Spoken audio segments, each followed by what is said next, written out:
Hello everyone, and welcome to the first video on the Dividend Guide channel. My plan is to use this channel to talk about my dividend portfolio and track its progress and changes through the years. As of today, my current portfolio is worth $116,000 and has a 4% yield on cost, currently reinvesting about $4,100 a year back into my positions. I've had this portfolio for about 9 months as of today and have a total overall return of $6,757. Let's get into the video and break down my positions. My first and largest position by far is the Schwab U.S. Dividend Equity ETF, better known as SCHD. This serves as the base of my portfolio. While I love investing, I understand that the odds of my blowing an index out of the water in terms of returns is unlikely. While in the future I plan to focus more on individual companies, I believe this position is a base from which I will always have solid income and safe returns. My current position is worth about $47,000 and gives me an annual income of $1,300. I don't plan to add too many more shares, but it is about 40% of my portfolio currently. I think it's a great ETF and covers a lot of my bases easily. My second largest position is SCHY, the international version of SCHD, which I hold for a bit of balance outside the U.S. markets. Right now, I have 320 shares valued at around $7,800, bringing in $235 in yearly dividends. Though it's smaller than my largest position and hasn't moved much, only up about 1% since I invested, it adds a layer of stability if U.S. equities take a hit. My third largest position is XLRE, a real estate-focused ETF that targets REITs. Major holdings include Prologis, American Tower Corp, Welltower, and Equinix. This one's been a solid performer with a gain of $650 so far this year. Then there's a trio of ETFs in my portfolio: VIX-US, VIG, and VIGI. VIX-US isn't primarily dividend-focused, but provides a nice $100 per year in income, while VIG and VIGI offer dividend growth and currently yield around $40 respectively. Over just the last 9 months, I've seen a 0.5% yield increase on these two, and I expect it to climb significantly over the next decade, eventually becoming a high yield on cost. Following these,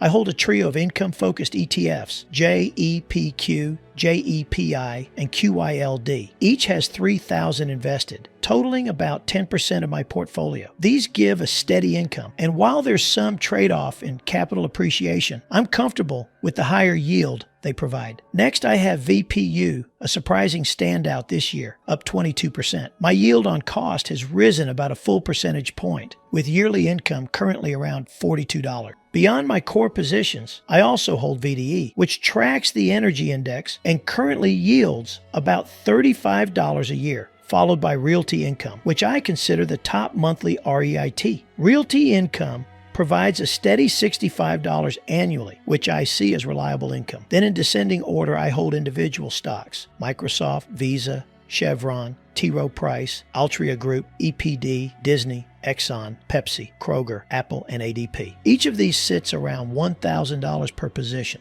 and my goal is to increase these allocations steadily over the next year. Most of these stocks have seen at least modest gains, though Disney is currently my weakest link with a significant downswing. On the other hand, Apple has been the standout performer, and as the company matures, I anticipate they may ramp up dividend payments. My investment approach emphasizes companies with strong payout histories and enduring demand in their markets. With the current administration's policies, I see energy stocks as positioned for improvement, especially with a renewed focus on infrastructure and economic growth. This outlook also makes me bullish on sectors like business processes, payment solutions, and operational support, which are all well positioned to thrive in an expanding economy. This collection of investments, from high-yield REITs to tech giants, gives me a diversified portfolio poised to generate consistent income and steady growth.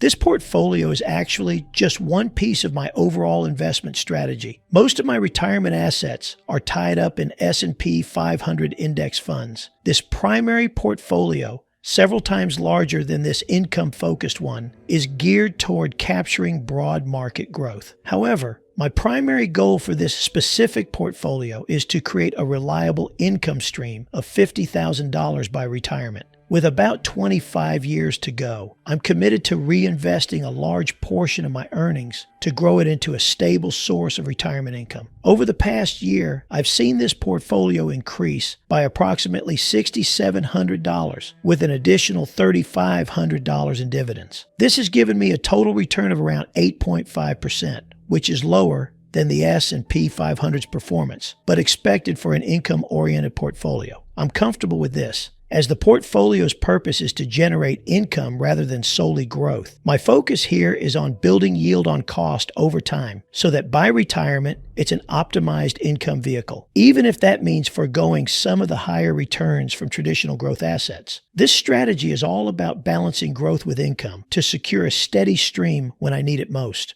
Looking ahead, I'm setting my sights on a few key additions to my portfolio, aiming to both strengthen income and ensure resilience across various market conditions. Increasing my position in Altria Group is a top priority. This year's performance has underscored their potential, and I believe they're strategically positioned to capitalize on nicotine alternatives, especially following the JUUL setback. I also see Altria as a major player in the future of legal cannabis, a sector I think will inevitably grow, and Altria stands ready to dominate when the time comes. I'm also looking to build on my position in realty income. Their consistency in monthly dividends and robust tenant structure give me confidence in this investment, even with recent gains. Adding to my stake in O is part of my goal to keep a steady flow of reliable income, especially valuable in times of market unpredictability. Further down the line, I plan to open positions in Walmart and McDonald's. Both are staples with strong brand loyalty and resilience, and I see them as steady players in any economic climate. Finally, I'm interested in the Vanguard Industrial ETF, which I believe will be a prime beneficiary of reshoring trends. Together, these moves align with my vision for a well-diversified portfolio that provides steady income and keeps me positioned for long-term growth. This portfolio is very much a work in progress, a living investment that evolves as markets shift, new opportunities arise, and my personal financial goals adapt.